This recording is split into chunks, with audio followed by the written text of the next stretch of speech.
Bonjour, on se retrouve aujourd'hui pour un sujet de baccalauréat.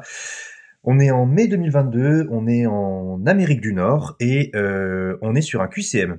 Alors le QCM, c'est un exercice un peu particulier parce que, en fait, vous allez voir qu'il est pas compliqué. En fait, un exercice de QCM, c'est pas très difficile. Ici, ça va durer un petit peu plus longtemps que ce que peut durer réellement un QCM parce que on va dire que je vais le faire de deux manières différentes. Je vais le faire de la manière le jour du bac, c'est-à-dire je l'appelle parfois la manière un peu triche, parce qu'on peut se rendre compte qu'on peut vérifier des résultats sans démontrer des trucs. Et puis surtout, en plus, c'est demandé, regardez bien, aucune justification n'est demandée, ça veut dire qu'en fait, vous n'avez même pas à démontrer vos résultats. Il n'y a qu'une seule des quatre réponses qui est exacte, et à chaque fois, vous avez toujours que quatre réponses qui vous sont proposées. Et on vous demande seulement de reproduire sur la copie, seulement question 1 et la bonne réponse. On vous demande même pas, on vous demande le numéro de la réponse ou la lettre de la réponse. On vous demande même pas de réécrire. C'est-à-dire que potentiellement, ici, si c'est la réponse A, vous écrivez question 1 A. Voilà. Donc, il y a vraiment pas grand-chose à faire. Mais justement, parfois, pour trouver la bonne réponse, on peut ruser. Alors moi, je vais vous proposer deux méthodes à chaque fois. Donc, ce que je vais faire sur la copie, c'est pas ce qu'il faut faire le jour J, justement, mais c'est pour vous montrer un petit peu les stratégies qu'on peut avoir pour répondre le jour du bac. Alors, toujours, je suis pas muni de grand-chose. Moi, j'ai du brouillon, j'ai ma calculatrice, j'ai ma règle, qu'on avait tout à l'heure au début, et j'ai ma copie et ma petite trousse avec, vous allez voir, toujours pas grand-chose dans ma petite trousse. Voilà. Donc, on a besoin que de ça, le jour du bac, pas plus que ça. Donc, alors si un petit peu de matériel de géométrie, ça peut, c'est-à-dire par exemple un compas, ça peut être bien. Parfois, ça peut être utile d'avoir un compas, même si j'avoue honnêtement qu'on s'en sert de moins en moins du compas, très franchement. Mais donc voilà, c'est le genre de choses qu'il faut avoir et ça peut quand même être bien. Donc, exercice 4, et on va faire la question 1 tout de suite là. Donc la question 1, qu'est-ce qu'elle me dit? Cette question 1, elle me dit que j'ai un réel A, apparemment. Donc question 1. Question 1, elle m'a raconte quoi cette question? Donc j'ai ce réel A qui s'écrit ln de 9 plus ln de racine de 3 sur 3 plus ln de 1 neuvième, et apparemment ça doit être égal à un des trucs là. Alors, méthode du bac. Voilà ce que je fais le jour du bac, moi. J'arrive et je sors ma super calculatrice. Et alors vous avez vu, j'ai déjà écrit des trucs, donc je vais tout effacer parce que c'est pas sympa d'afficher des calculs avant et c'est pas très beau. Alors je vais écrire ln de 9, donc ln de 9. Je vais le poser comme ça, on verra très bien. Donc ln de 9 plus ln de alors j'oublie à chaque fois qu'il met automatiquement que Numworks fait quand même très bien le travail parce qu'ils mettent automatiquement une parenthèse, plus ln de 1 neuvième. Hop là, et forcément je me ferai avoir là, hop. Et regardez ce que me fait Numworks, en fait il me donne automatiquement une simplification de ce que j'ai là, en fait.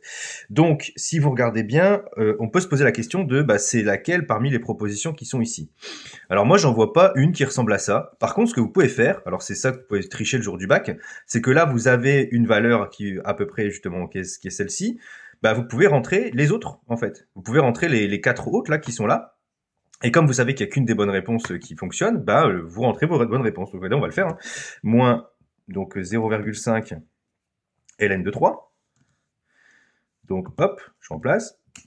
Et je trouve 0,45. Déjà, je trouve un nombre positif, alors que là, c'est censé être un nombre négatif. Donc déjà, je peux me dire que c'est pas la réponse A. Voilà, ça c'est sûr que c'est pas celle-là. Ensuite, j'écris directement 1 demi de ln de 3. C'est quand même surprenant que en fait, il n'y ait pas une simplification plus simple que ça. Ah, là aussi, j'ai un nombre positif, donc a priori, c'est pas ça. Alors, je vais quand même vérifier que je l'ai bien rentré parce qu'on sait jamais. Et voilà, je me suis planté. Donc, vous avez vu, je l'ai fait en direct, je me suis planté et c'est super que je me plante en direct, je trouve. Comme ça, au moins, ça prouve que on peut se planter en direct. J'ai oublié le plus, là, vous voyez, le plus qui est là, je l'ai oublié de le mettre là. Vous voyez? Donc, je vais le rajouter. Et là, ça me rassure, je suis content. Parce qu'en fait, finalement, ça reste un nombre négatif. Et regardez bien, est-ce qu'il est parmi les propositions? Ah oui, il est là. Vous avez vu? Directement là. Moins ln de 3 sur 2, c'est moins 1 demi de ln de 3. Donc en fait, je pourrais directement cocher ça. Et alors, je vais quand même vérifier le dernier, parce que là, je le vois directement, mais je vais quand même vérifier le troisième, on sait jamais. Au cas où, franchement, des créateurs de sujets se seraient plantés, quoi. Mais franchement, voilà. Et alors là, beaucoup trop grand, quoi. Donc ça marche pas du tout. Donc la bonne réponse, c'est celle-là. Et vous avez vu que ça m'a pris quelques secondes à la calculatrice, pas plus. Donc ça, jour du bac, faites ça. Honnêtement, faites ça, vous allez voir que ça marche très bien, il n'y a pas de souci. Alors maintenant, comment on peut faire pour essayer quand même faire un petit peu de mathématiques, c'est-à-dire le démontrer? En fait, là, ici, on va juste appliquer en fait ce qu'on connaît du logarithme, c'est-à-dire le simplifier. Donc j'ai a égale ceci, donc ln de 9 plus ln de racine de 3 sur 3 plus ln de 1 neuvième. Voilà en gros ce que j'ai dans mon A. Et en fait, ce que je dois faire ici, c'est tout simplement simplifier tout ça. En fait, si j'arrive à simplifier ce truc, j'ai gagné. Donc ici, ce que je peux faire, c'est faire apparaître 3 partout en fait. Vous allez voir comment. Ln de 9, c'est 3 au carré. Tout simplement.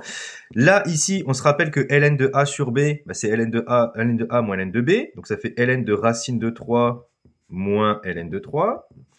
Et ici, vous pouvez appliquer la même formule, en fait, quand c'est ln de 1 moins ln de 9, ou alors vous vous rappelez que ln de 1 sur A, c'est moins ln de A, mais c'est la même formule, en fait. Et là, on se rappelle aussi que ln de racine de 3, c'est 1 demi de ln de 3. Soit vous vous rappelez que le racine de 3, c'est la puissance 1 demi, soit, pas très compliqué, il y a les formules qui vont avec. Donc ça fait 2 ln de 3 plus 1 demi de ln de 3, donc je rappelle que ça fait 0, moins ln de 3, moins ln de... Alors, je vais directement écrire ici, vu que 9, c'est 3 au carré, c'est comme ici. D'ailleurs, au passage, je suis un peu bête parce que je me suis rendu compte que... vous voyez, je viens de me rendre compte, là, encore une fois, en direct, que j'aurais pu simplifier moins ln de 9 avec plus ln de 9. Donc, c'est pas grave, on le voit ici, en fait. Et 1 demi de ln de 3 moins ln de 3, en fait, vous faites 1 demi moins 1, finalement. Il vous reste seulement moins 1 demi de ln de 3. Voilà comment on pourrait le démontrer. C'est pas très compliqué, vous avez vu, ça tient en quelques lignes, c'est très très court, mais c'est pas ce qu'on vous demande. Voilà, on vous demande seulement, donc le jour du bac, vous écrivez seulement question 1, A, point barre, et vous passez à la question suivante. Donc la question suivante, question 2, vous avez vu, moi je sais pas vous, mais moi ça me frustre un peu tout ça. Moi je suis très frustré quand je sais que ça se démontre très facilement et que le jour du bac, on vous demande seulement de... juste de mettre des lettres, quoi. Vraiment, c'est très très frustrant. Après, je vous cache pas, ça va très vite à corriger. C'est si on voit que la réponse c'est pas ça, ça va très vite à corriger. Alors ici, on note l'équation suivante, ln de x moins 10 égale ln de 3 plus ln de 7 d'inconnu horaire. Est-ce que 3 est solution de E? Est-ce que 5 moins racine de 46 est solution de E? L'équation admet une unique solution réelle. L'équation E admet 2 solutions réelles. Alors comment on fait là aussi? Alors vu qu'il n'y a qu'une solution qu'il n'y a qu'une réponse qui est bonne, là aussi vous pouvez tricher. Moi ce que je vous conseille, c'est remplacer.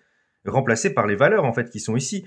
Vous avez 3 et 5 racines de 46, déjà remplacer dans l'équation et regardez si c'est la solution. Alors on peut le faire rapidement, regardez avec ln2, là on va avoir ln de 3, donc on se dit ln de 3 ça peut marcher.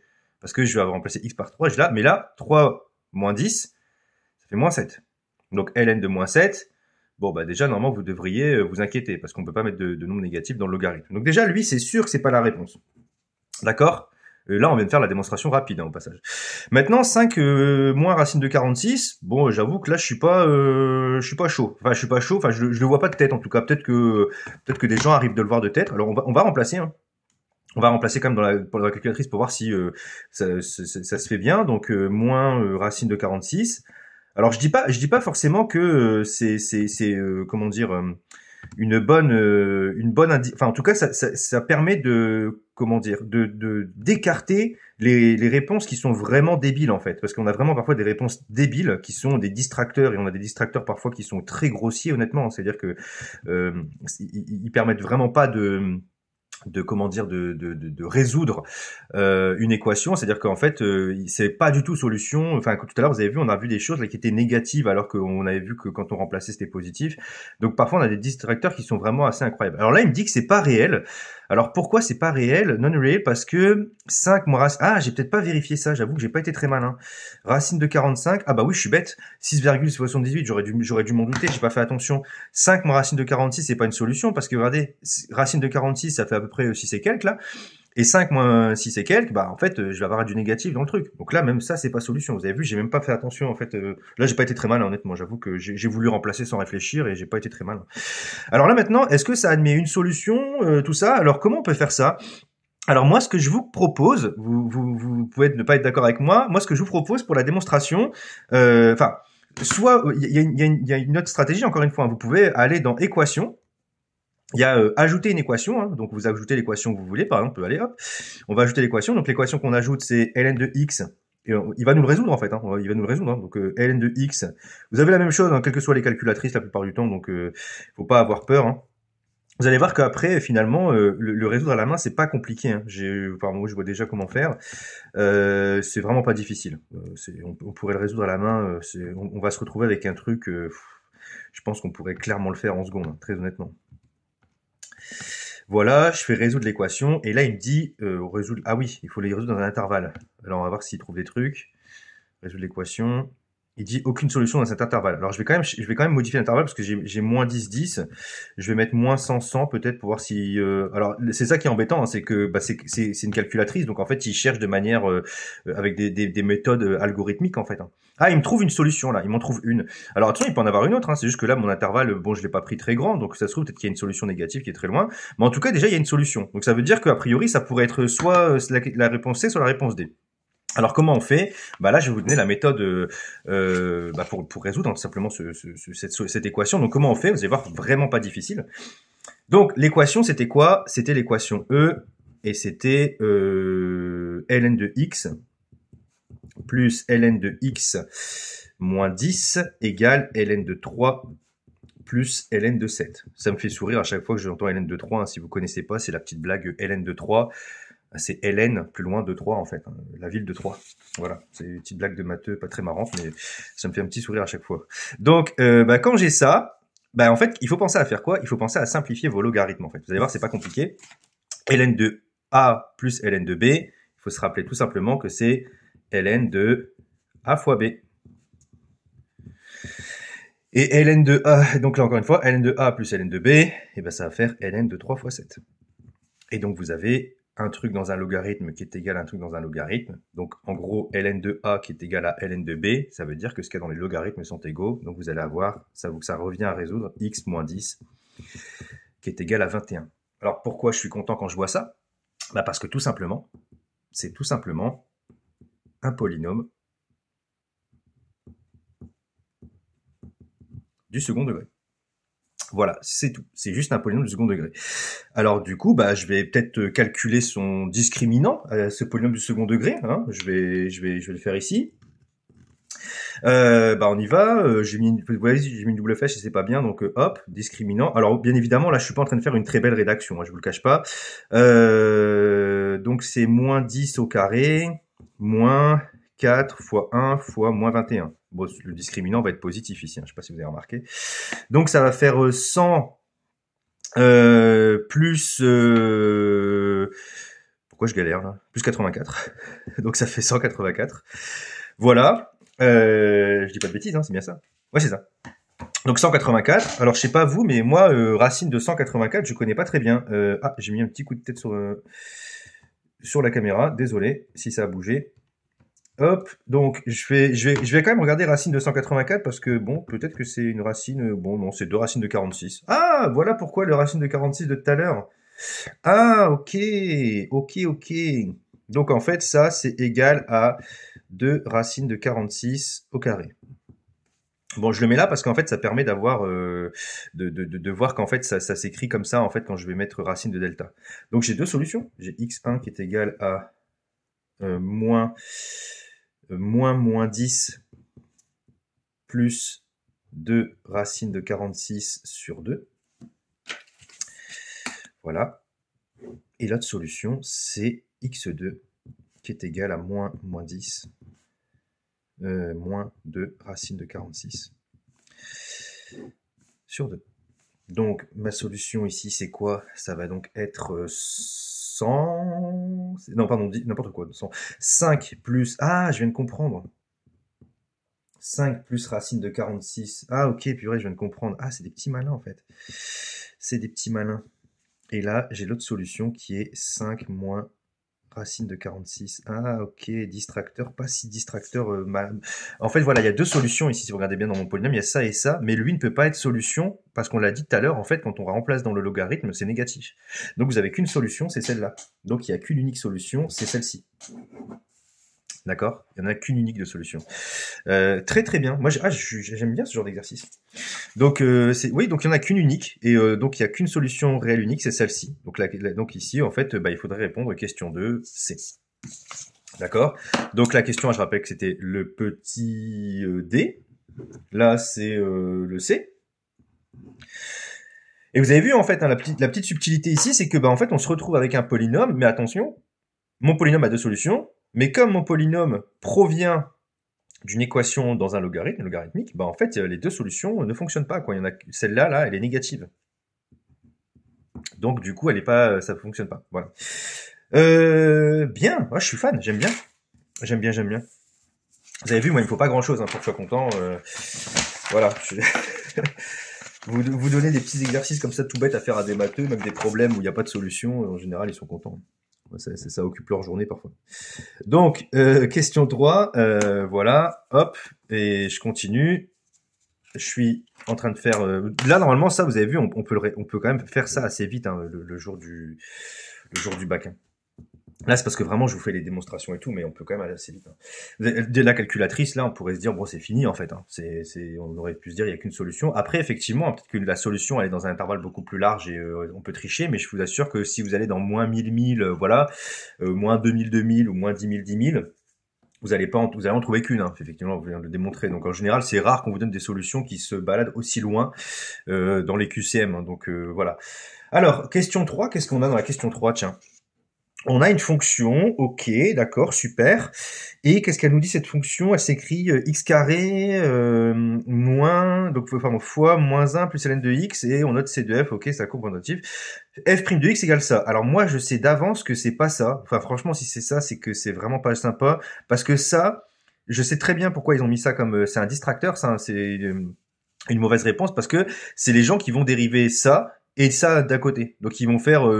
x carré c'est 2x et la dérivée de tout ça c'est 1 sur x, donc la dérivée c'est ça. On peut quand même vérifier que c'est pas ça quand même mine de rien, parce que de toute façon si on regarde bien, on a besoin de la dériver un petit peu partout là en fait. Donc je vais quand même la dériver une fois, hein, je vais calculer f' de x. Donc pour tout x strictement positif, parce que là on est dans l'intervalle 0 plus l'infini strictement positif, donc pour tout x appartenant à r plus étoile, donc f' de x ça va être quoi? Bah c'est juste de la forme u'v ici, hein, si vous regardez bien. C'est c'est u fois v, donc u'v plus uv'. Donc u'v, ça va donc être 2x fois moins 1 plus ln de x plus uv', x carré fois 1 sur x. Et vous avez vu, là, il y a très peu de chances quand même d'avoir que du x carré et du 1 sur x. Hein. Franchement, il va se balader encore du ln, donc c'est mort, quoi. Alors ici, qu'est-ce que ça va me donner? Ça va me donner moins 2x, plus, je sais même pas si c'est une bonne idée de faire ça, mais bon, je peux quand même développer. Hein. 2x ln de x, et là, x carré, ouais, si, bon, c'est quand même bien développé, je pense. Ça, x carré sur 1 sur x, ça fait x, donc je vais avoir 2x ln de x, moins x, oui. À chaque fois, j'ai des petits blocages comme ça, je sais jamais pourquoi. X égale 2 ln de x, moins 1. Voilà la dérivée. Bon, vous avez vu qu'elle ressemble pas du tout à ça. Donc, mais moi je le sentais déjà en fait. Hein. Je me dis ouais, franchement, il y a très peu de chance. Et ça, c'est vraiment un piège. C'est un attrape-nigo. J'appelais souvent ça un attrape-nigo. Et là, il me dit ah, f' de racine de e est différente de 0. Bah ça, je peux le vérifier. J'ai calculé f'. Je peux peut-être le vérifier. Tiens, si je remplace par racine de e, qu'est-ce que ça va me donner? Tiens, f' de racine de e. Alors là, je suis pas en train de faire des très belles rédactions. Vous avez vu, je suis juste en train de faire des calculs les uns derrière les autres. Mais c'est pour vous montrer un petit peu comment je réfléchis. Moi, je procède parfois par élimination. Donc je fais ça et donc bon bah je calcule. Hein, ça va faire racine de e facteur de 2 ln de racine de e moins 1. J'obtiens ça. Bon, c'est quoi ln de racine de e? Ben c'est oui c'est ça. Donc ça va me faire du 1 demi. Voilà c'est ça. Ça va faire racine de e fois 2 fois 1 demi de ln de e. Je vais doucement. Hein, je sais pas si vous avez remarqué. Voilà. Et qu'est-ce que j'obtiens ici? Je suis content parce qu'en fait ici ça va me donner racine de e. Vous allez voir pourquoi je suis content en fait. Ça, donc 2 fois 1 demi ça fait 1 et je vais avoir ln de racine de e. Pardon, ln de e, je viens de faire une bêtise, je me suis débarrassé de ma racine justement. ln de e, moins 1. Et pourquoi je suis content d'arriver là? Parce qu'en fait, ln de e, bah c'est quoi vous savez pas, ça fait 1, parce que e c'est exponentielle 1. Donc en fait, ça fait 1, et 1 moins 1, ça fait 0. Et donc ce n'est pas la réponse C, parce que la réponse C, c'est marqué f' de racine de e est différent de 0. Donc non, en fait, il vaut bien 0. Maintenant, il ne nous reste pas beaucoup de choses. Il nous reste la fonction f est croissante sur l'intervalle 0 plus l'infini. Donc la fonction f, elle est croissante sur l'intervalle 0 plus l'infini si la dérivée est positive. D'accord? Donc ici, je vais vérifier ma dérivée. Ma dérivée, c'est ça. Alors, ah, oui, effectivement, ça, c'est positif, parce que c'est pour tout x appartenant à R plus étoile. Mais là, vous rêvez pour ça, hein, parce que ln de x, je rappelle que c'est pas toujours positif. Vous le multipliez par 2, bon, ça va juste un petit peu déformer votre fonction, mais voilà. Et faire moins 1, vous allez juste un petit peu la translater. Donc ça va changer de signe, ce truc. Hein. D'ailleurs, ça va changer de signe, hein, si vous regardez bien, en, je crois que je dis pas de bêtises, si je dois dire du exponentiel en demi. Donc ça change de signe, ce truc-là. Et si vous avez un doute, bah en fait, moi, ce que je vous propose, vous avez votre calculatrice. Vous allez dans, hop, vous la tracez. D'ailleurs, c'est souvent ce que je conseille aux élèves, c'est quand ils ont une... Ah, donc ça, c'était une ancienne fonction que j'ai laissée. Donc, je vais revenir en arrière. Ah oui, oui, oui. Hop, je supprime tout ça. Ah zut, allez, il faut aller plus vite. Donc, ça va me donner donc x carré. J'ai dit quoi? X carré fois moins... Alors, je crois que je suis pas toujours obligé de mettre le fois, il me semble. Il comprend automatiquement. Mais on va quand même le mettre. ln de x, et je ferme mes deux parenthèses, voilà, et je fais tracer le graphique, et normalement si vous tracez le graphique, voilà, vous devriez voir quelque chose qui est croissant ici, mais peut-être que mes axes sont pas très bons, alors je vais vérifier que ah, elle serait toujours croissante? Non, attendez, je pense pas, ça me paraît bizarre. Ça vaut 0 quand, ça? Ah non, ça s'annule, là, ce truc-là. Ah oui. Alors je le vois pas très bien. C'est peut-être parce que c'est peut-être parce que le zoom est pas ouf là. Ah oui, ça serait je me fais avoir. C'est pas mal ça. J'aime bien, j'aime beaucoup. Regardez, en fait ici on pourrait voir que c'est toujours croissant, mais je pense que là ici il se passe un truc qu'on voit pas à la calculatrice. Alors je vais le modifier pour qu'on voit ça. Je vais modifier les axes. Tiens. Je vais regarder entre moins 1 et tiens, je vais peut-être le laisser. Ah, c'est peut-être parce qu'il est pas en automatique ici. Je vais le mettre en automatique pour que... Je vais voir en automatique. Ah, bah voilà, vous avez vu. Ah, purée. En fait, je me suis fait avoir. J'avais une fenêtre, en fait, que j'avais bloquée de moins 1 à 12. Et en fait, vous avez vu, on croyait que la fonction était toujours croissante. Et en fait, non, vous avez vu, elle fait bien... Et donc là, c'est bien exponentiel 1,5 ici. Hein. Donc ça fait bien décroissant et croissant. Donc, effectivement, c'est pas la fonction, c'est pas la réponse B en fait. Ici, pareil, j'étais quasiment sûr de ça avec la dérivée, mais vous voyez, ça m'a mis un petit doute avec le tracé. Donc, là, vous avez vu comme quoi, esprit critique avec la calculatrice, hein, d'accord. Faut faire attention, faut changer les fenêtres et tout pour être sûr. Et puis surtout, il faut faut être persuadé que ça change de signe. Hein, bien évidemment, ça change de signe. Attention. Et après, sinon, qu'est-ce qu'on a? La droite d'équation, c'est quoi? La droite d'équation y égale moins 1,5 de e est tangente à la courbe C de f au point d'abscisse racine de e. Bon, alors moi, ce que je vous propose, c'est, on va la tracer. On va la tracer. Racine de E, hein, je rappelle que c'est... Bon, je vais pas spoiler. Je vais pas spoiler, je vais expliquer pourquoi. Donc, g de x égale, et là, c'est quoi? On va tracer donc la droite moins 0,5, donc moins 1,5 d'exponentielle 1. Donc, hop, trace graphique. Et normalement, il devrait me tracer. Voilà, donc vous avez vu, ici, c'est bien... tangent. De toute façon, après, quand vous procédez par élimination, vous n'avez pas le choix. Hein. Il n'y a qu'une bonne réponse.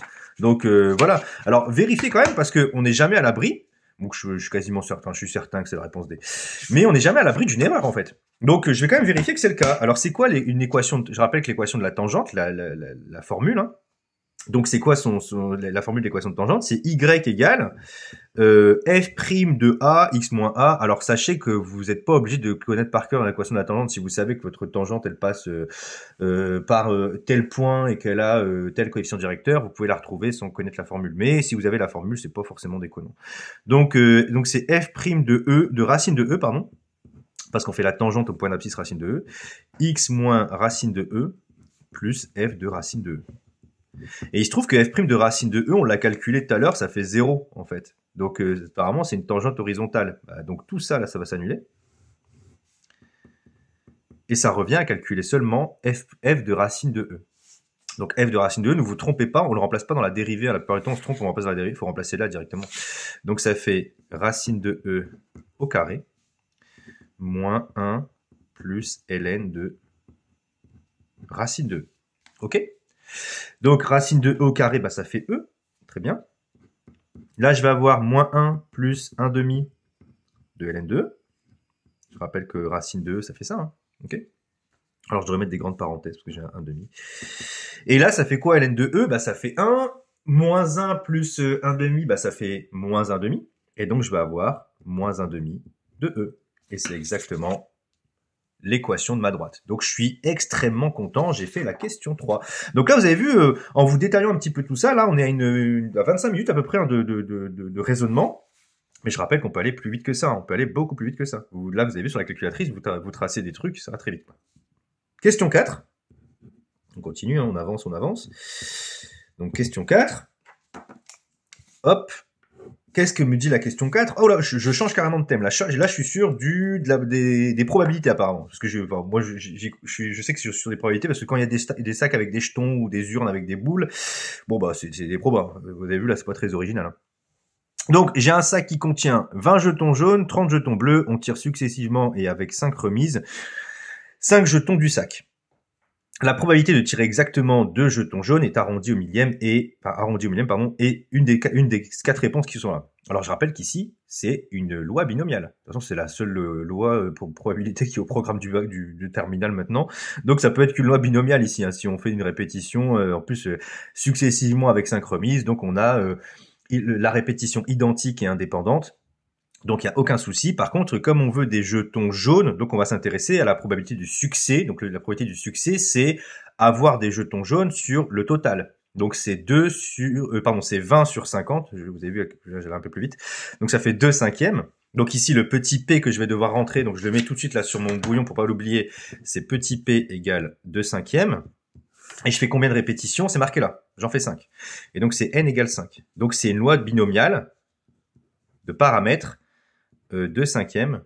Pardon, c'est NP, excusez-moi.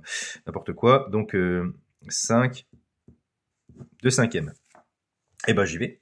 Je le rentre dans ma calculatrice. Il n'y a rien à faire, hein, en fait. Hein. Alors, soit effectivement, vous connaissez la formule avec les sommes, ou alors, c'est directement dans les calculatrices, ces trucs. Hein. Donc, N égale 5, P égale 2 cinquièmes. Suivant.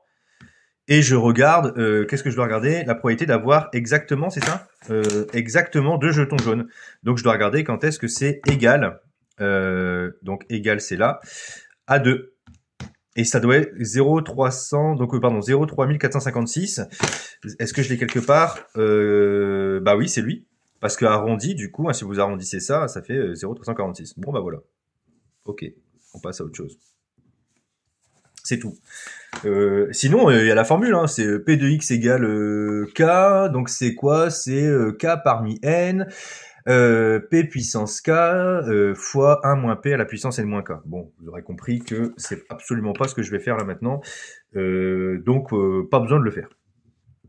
Et puis, calculatrice autorisée. Hein, donc après, sinon, effectivement, regardez, je vous le donne ici, ce qu'il aurait fallu calculer, c'est ça. C'est P de X égale 2, c'est... donc on fait combien de répétitions? 5. Donc 2 parmi 5. 2 cinquièmes à la puissance 2, parce qu'on veut 2 résultats. 1 moins 2 cinquièmes à la puissance 5 moins 2. Voilà ce qu'il aurait fallu calculer. Ce qui n'est pas forcément compliqué, honnêtement. Je ne vous cache pas, c'est pas difficile à faire, mais bon, la calculatrice donnerait directement le résultat. Bon, bah c'est fini. Question 5. Vous avez vu à quel point on peut avoir... En plus, c'était sur 7 points. Alors, c'est marrant parce que c'est sur 7 points, il y a que 6 questions. Donc, j'avoue que je sais pas sur quelle question ils mettent plus de points. Franchement, j'aurais peut-être dit sur celle-là ou celle-là, parce que celle-là, ouais, peut-être une des deux qui sont là. Je sais pas, honnêtement, mais j'avoue que après, peut-être que... Ouais, je pense pas qu'ils vont diviser par... Ouais, non, ça m'étonnerait. Hein. Franchement, non, il y a dû y avoir une question où il y a dû y avoir plus de points que d'autres. Bon, je sais pas pourquoi. Un peu bizarre, honnêtement. Alors, qu'est-ce qu'on a dans la question suivante? Un sac contient 20 jetons jaunes et 30 jetons bleus. On tire successivement, toujours la même chose en fait. La probabilité de tirer au moins un jeton jaune. Au moins un jeton jaune, c'est pas pareil. Alors, c'est quoi la probabilité de au moins un jeton jaune? Alors, parfois, les élèves se trompent. Tirer, ils mettent souvent ça. P de X inférieur ou égal à 1. C'est faux, ça. Ça, c'est au plus. Au moins un jeton jaune, ça veut dire que vous voulez au minimum un jeton jaune. Avoir au minimum un jeton jaune, c'est-à-dire que vous voulez en avoir un, ou en avoir 2, ou en avoir 3, ou en avoir 4. Donc en fait, c'est P de X plus grand que 1. C'est ça ici qu'on cherche à calculer. P de X plus grand que 1. Et P de X plus grand que 1, c'est P de X c'est 1 moins P de X égale 0. Bah oui, parce que c'est quoi avoir au moins un succès? Bah son événement contraire, c'est avoir que des échecs. Donc c'est 1 moins P de X égale 0. Et sinon, on va pas se prendre la tête là-dessus. Alors, parce que, encore une fois, coucou Numworks, enfin coucou la calculatrice, je peux calculer plus grand que 1 directement. Voilà. Donc 0,99224. Alors est-ce qu'il est quelque part? Il est où? Il est là. Il est là, il est là. Et regardez, moi je suis presque sûr que parmi les distracteurs, regardez, il y a P de X plus petit que 1. J'en suis presque sûr. Regardez. 3, 3, 6. Donc on doit trouver 3, 3, 7 quelque part. Et regardez, il est là. Vous avez vu les petits salopios là, ce qu'ils nous font? C'est pas sympa ça. C'est vraiment pas sympa de le mettre là-dedans, parce que bon, ça permet de voir effectivement s'il y en a qui se trompent entre plus et moins. Hein. On vous voit, les gens qui écrivent les sujets là, on vous voit. On se fera pas avoir le jour du bac. Donc je vous le mets ici, une autre façon sinon de se rendre compte, c'est P de X plus grand que 1. Donc j'ai dit c'est 1 moins P de X égale 0. Et en fait, c'est assez facile à calculer, c'est-à-dire ça tombe parfois dans des sujets de proba. Pourquoi c'est facile? Parce que c'est d'avoir que des échecs. Avoir que des échecs, c'est quoi la probabilité de l'échec? Bah c'est 3/5, vu que le succès c'est 2/5. Donc c'est 3/5, mais comme vous répétez l'expérience 5 fois, bah c'est 3/5 à la puissance 5. En fait, il faut imaginer, je sais pas si vous voyez dans votre arbre là, en fait vous avez ça dans votre arbre. Vous avez succès, échec, et vous répétez ça là. Donc succès, échec, SS bar quoi. Succès, échec, et vous recommencez, vous voyez, plein de fois comme ça là. Vous avez dû voir ça, hein.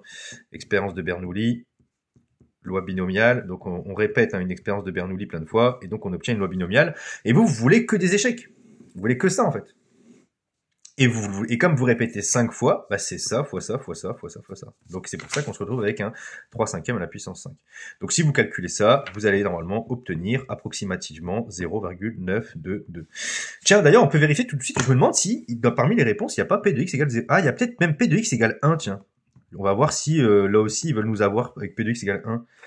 Ah, franchement, c'est vraiment des petits saligots, hein. Regardez bien. 0,259 là. Regardez. Donc ça veut dire qu'ils ont même mis P de X égale 1. On va voir s'ils ont mis P de X égale 0, c'est peut-être la dernière. Je crois que c'est ça, exactement. Vous avez vu? C'est tellement facile d'écrire des sujets de baccalauréat. Hein. Vous mettez les 3 trucs sur lesquels les gens vont s'arrêter avant de finir, hein, genre, enfin, sur lesquels ils vont se tromper naturellement, et genre P de X égale 0, et ça vous fait vos 4 réponses, hein, en fait, voilà. Donc, vous directement, facilement, d'avoir des distracteurs, quoi. Bon, bref. Pas compliqué, tout ça. Donc, on continue. Question 6, on est sur la fin, vous avez vu, on est sur la fin, on a une petite trentaine de minutes, là, pardon, une grosse trentaine de minutes, on a 32 minutes, même. Et on a presque fini. En fait, vous allez voir, ça va très vite. Hein. Là, en plus, vous avez vu, je papote et tout, hein, mais un QCM, c'est très rapide à faire. Hein. Ça doit vous prendre beaucoup. Enfin, moi, je pense honnêtement, ça doit pas vous prendre plus de, allez, 20-25 minutes pour le faire, grand max. Hein, le QCM, vraiment grand max, parce que c'est pas compliqué. Hein. Franchement, c'est pas difficile du tout. Alors, dernière question. Toujours notre jeton avec toujours notre sac avec des jetons jaunes, des jetons bleus. Alors, je relis à chaque fois parce que parfois, d'une question à l'autre, ça peut changer, en fait. On réalise l'expérience suivante. On tire successivement avec 5 remises 5 jetons du paquet. OK. Et on compte le nombre OK, donc de jetons jaunes, donc jusque-là, on est là. Si on répète l'expérience un grand nombre de fois, en moyenne, le nombre de jetons obtenus est égal à... Oh là là là là là, oh là, qu'est-ce que c'est facile ici, qu'est-ce que c'est facile, c'est l'espérance. C'est l'espérance. Qu'est-ce qu'on peut en moyenne... Quand vous avez une question comme ça, si on répète aléatoirement un grand nombre de fois, alors en moyenne, où on peut espérer, c'est l'espérance. C'est l'espérance, il n'y a rien à faire, c'est n fois p. L'espérance d'une loi binomiale, c'est n fois p. N fois p, du coup, c'est 5 fois 2/5.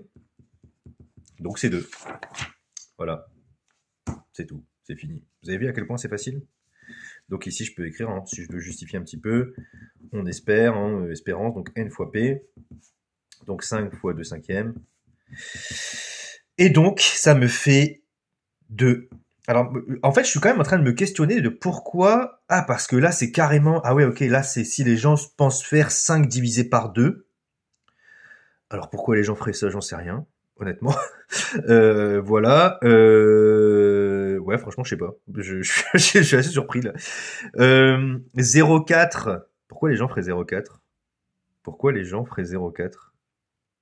Ah, pourquoi les gens feraient 0,4? Bonne question. Pourquoi les gens feraient 0,4? Je me pose vraiment la question. Pourquoi les gens feraient 0,4? Est-ce que c'est parce que... Ah, parce que c'est directement 2/5? Ce serait ça? Les gens mettraient directement la proba P sans les répétitions? Ouais, je suis surpris. Ouais, je suis étonné, ouais, j'avoue. Ok, ok. D'accord. Et 1,2, ça serait quoi? 1,2, ça viendrait d'où 1,2? Je sais pas, bonne question, honnêtement, je sais pas d'où ça viendrait, 1,2. 1,2, c'est quoi 1,2? C'est 6 cinquièmes, 1,2, ouais, c'est ça, 6 cinquièmes. Pourquoi les gens feraient 6 cinquièmes? Je me pose la question. On répète pourtant 5 fois l'expérience. Alors là, je sais pas. Honnêtement, je l'ai pas ce distracteur-là. Celui-là, je l'ai pas. Je sais pas pourquoi c'est 1,2 viendrait. Je sais pas. Honnêtement, je sais pas. Bon, on va s'arrêter là. Vous avez vu, c'est pas compliqué. Hein. Sinon, je vais, je vais divaguer pendant longtemps. Vous avez vu à quel point c'est facile. Rien de difficile. Hein. D'ailleurs, je rappelle que vous faites pas ça le jour du bac. Hein. C'est pas ça le jour du bac qu'il faut faire. Hein. Il faut juste mettre ces trucs-là, là, les réponses. Il faut juste faire ça. Donc là, c'était C. Donc il y a rien à faire. Et là, c'était quoi ici? C'était D. Il y a rien à faire. Vous avez vu à quel point ça va vite. Et encore là, et ça a duré là 35 minutes cette vidéo. Et on blablate. Et il y a vraiment pas grand chose à faire.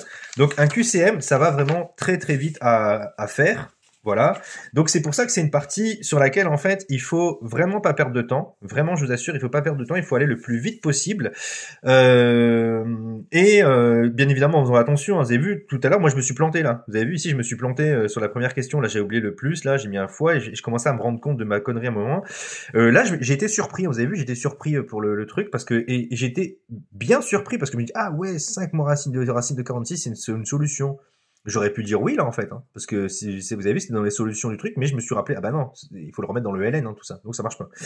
Et je me suis rendu compte que racine de 46 c'était plus grand que 5. En fait, c'est ce qui fait que bah, vous ne pouvez pas mettre du nom négatif là-dedans. Quoi. Donc voilà. Non, mais intéressant quand même, mine de rien, QCM intéressant. Alors moi, je suis toujours un petit peu, je vous dis hein, honnêtement, c'est pour ça que j'aime bien faire les QCM un peu plutôt comme ça, parce que moi, je suis un peu déçu que, en fait, il faille juste déjà écrire bah, question 4, réponse, je sais pas quoi, réponse question 4, réponse B, par exemple, et pas au moins mettre un petit semblant de justification. Vous voyez, même si on ne demande pas une trace de justification, parce que vous avez vu que c'est pas grand-chose en fait ce qu'on demande. Voilà. Donc, bah, c'était la première vidéo d'un QCM. Je pense qu'on en fera plusieurs comme ça parce que je trouve qu'il y a des techniques en fait hein, qui permettent de vérifier des résultats, qui permettent d'aller plus vite. Et c'est bien, je trouve, de donner les deux idées, quoi. De dire, bah, vous avez vu, on peut faire ça. Vous rentrez dans votre calculatrice et vous observez directement. Et sinon, on peut faire ça. En fait, on peut vérifier que bah ça marche pas. Et parfois, ça permet de comprendre les distracteurs. Vous avez vu ici là. Le P de x égale 0, on voit pourquoi en fait il fait partie des distracteurs. Et là, pareil, c'est intéressant, hein. P de x plus grand que 1, bah ouais, c'est au moins 1, attention, ne tombez pas dans le piège, mettez pas plus petit, tout ça, quoi. Voilà, bah ce sera tout pour cette vidéo.